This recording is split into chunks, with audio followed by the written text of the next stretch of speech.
Hi, it's Trisha the Knitting Lady. Look at that mess out there. And this is my second day at home. I really didn't go anywhere yesterday. I was working, putting up photos, prints around the house, all this stuff. And I don't like to drive in this kind of weather. So I don't know if I'm going to go out tonight or not. I usually go to the Eagles Lodge on Friday night. We'll see. It's a mess, though. It's Trisha. Sorry, I must have said I hate driving in this weather. I don't know how many times. Please excuse that. Okay, on with the video. Hi, it's Trisha the Knitting Lady. I have decided I am not going out tonight. It has rained all day, and they say it's going to rain all night. I don't know where all this water is going to go to.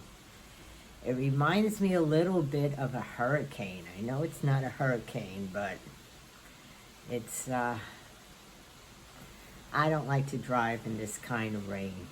It's coming straight down. I have the door to my porch open to let some fresh air in. So what I'm going to do is do some trivia. I haven't done trivia in a long time. It's November 5th, and today is the birthday of Art Garfunkel. Remember Simon and Garfunkel? He was born in 1941, so he's 80 years old.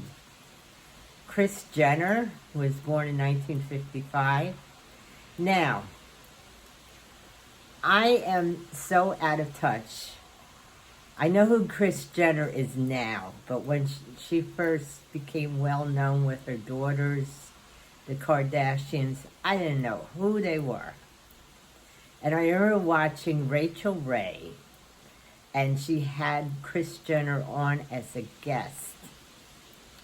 And she made the remark, Rachel made the remark, everybody loves Kris Jenner. And I thought to myself, well, I don't, because I don't know who she is. And what has Kris Jenner ever done? She's 2 years younger than me. She had kids and had a reality show, and she was married to what's his name, Bruce Jenner. I wonder how she feels now, knowing she was married to Caitlyn Jenner. Is that his name now? I don't know. Anyway. So what month is named after what month is named after the Latin word for 10? And that's December. The Latin word is Decem. I think that's how you say it, D-E-C-E-M. Now, I had 4 years of Latin in high school. And it wasn't taught properly. I mean, if the teacher had taught us properly, it would focus more on vocabulary, but it didn't. We kept translating Gaelic wars. I must have learned something, though. I took 4 years because I didn't think it was the hardest thing in the world. We had to do the language. I also took French, which I can still read, but pronunciation is horrible. But December was the 10th month of the year in the Roman calendar. And the Roman calendar began in March. And the winter days following December were not included as part of any month. I know. It didn't make sense to me when I read it either. So January and February were added later. So I don't understand how that all worked out, but that's the way it was back then. What did I forget to note? Oh, when I took Latin in high school, my senior year I translated the Christmas Carol into Latin for Christmas. And of course, Tiny Tim was Parvis Timotheus. Well, that the Latin teacher loved that. We had to perform that play in Latin for everybody. So that was a guaranteed mark, good mark for me. Uh, if you ask me to translate anything into Latin now, you forget about it. It wouldn't work. But Parvis Timotheus. I was trying to remember what the translation for the Ghost of Christmas Past and Present was, but I don't remember that. I really should have wrote the play down. Well, I did have the play written down, but I didn't keep it. Whoop, I'm shaking the table. It's not an earthquake, that's me. Sorry. Let me see. What else can I tell you? Where is the heart on a shrimp? And that's located in the head. So I was kind of glad because I had shrimp for lunch. I grilled some shrimp up and I'm like, oh, I hope I didn't eat the heart of the shrimp. But the head was taken off the shrimp, so I didn't. Why that would bother me, I don't know. And Seattle, Washington was named after a Native American chief. Chief Seattle was leader of the, now I'm not going to pronounce it right, Duwamish and Suquamish Native American tribes. Interesting. Okay, so much for trivia. Now we'll go into the Daily Book of Positive Quotations, which I haven't read from in a long time either. Now, for today, the topic is attitude and success, and the quote is from William James. It is our attitude at the beginning of a difficult task which, more than anything else, will affect its successful outcome. We've all made the excuses. We can't do it. It's too hard. It's boring. It takes too much time. It's not worth the trouble. When we begin difficult tasks with attitudes like these, we are destined to fail. Even if we can't change a particular task, we can change the way we look at it. Yes, it's hard, but we can do it. We just need to make the commitment. I want to succeed whenever possible. I will make sure my attitude doesn't undermine my chances. Now I'm taking a class. Now this is going to skip to something else. I'm taking a class tomorrow for this crochet pattern. It's called Sabrina Pullover. Because I bought the pattern and I looked at it and I go, I don't quite understand something. So I'm taking a class tomorrow. I hope the weather lets up. I don't have a far ride, but I hate to drive in this kind of weather. So you begin it with a foundation. Well, you don't have to. You can change and then half double crochet in each chain. Or else you can do a half double crochet foundation, which I've been doing when I'm crocheting now. I do a foundation chain. Hey, you get some laughs, me mispronouncing words. And I'm going to do it now instead of in class because it's taken me forever. Now, I bought the yarn they suggested.